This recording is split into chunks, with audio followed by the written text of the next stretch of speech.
Push ఈ వర్షాలు పుట్టింటికి వెళ్ళిన పిల్లల్లాగా ఎప్పుడు పడితే అప్పుడు వస్తూ ఉంటాయి అంటూ ఇంట్లోకి వస్తున్నాడు. మా ఆయన ఏమే ఎక్కడున్నావు? బయట ఒక్కటే వాన, బట్టలన్నీ తడిచిపోయి టవల్ తీసుకురా అన్నాడు. ఇదిగో కూరగాయలు అన్ని తెచ్చానో లేదో చూసుకో అన్నాడు. అబ్బా తెచ్చుంటారులేండి. ఏవండి నాకు ఒక 2000 కావాలండి.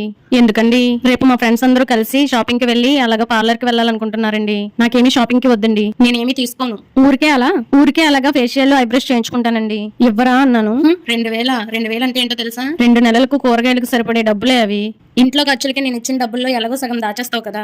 అందులో నుంచి తీసుకుని వెళ్ళు అన్నాడు. డబ్బులా? నా దగ్గర ఎక్కడున్నాయి? లేవండి. నీ దగ్గర డబ్బులు లేవంటే దేవుళ్ళు అవుతాడు అన్నాడు. ఇప్పుడు ఇస్తారా లేదా? ఇవనే ఏం చేస్తావు? అయినా అందంగా ఉన్న అమ్మాయిలు ప్రతి నెల ట్యాక్స్ కట్టాలని ప్రభుత్వం కొత్త జీవోలు పాస్ చేస్తే నెలకేమి కర్మ, రోజుకైనా కడతారు. ప్రభుత్వాలు వాటి మీద వీటి మీద అంటూ పన్నులు వేస్తూ ఇబ్బంది పడిపోతూ ఉంటారు. నేను చెప్పే ఐడియా గనక ప్రభుత్వం ఫాలో అయితే ఆడవాళ్ళు తూచా తప్పకుండా క్యూలు కట్టి మరీ ఎగబడతారు. నేను కడతా ట్యాక్స్ అని. మరీ అందంగా ఉన్న వాళ్ళకు విత్ జిఎస్టీ కూడా అంటే ఇక మన ప్రభుత్వ ఖజానాలు నిండిపోతాయి. ఇక ఎలాంటి ఉపత్తులకు వెనక తిరిగి చూసుకోవాల్సిన లేదు అన్నాడు. వీడియో నచ్చితే లైక్ చేయండి.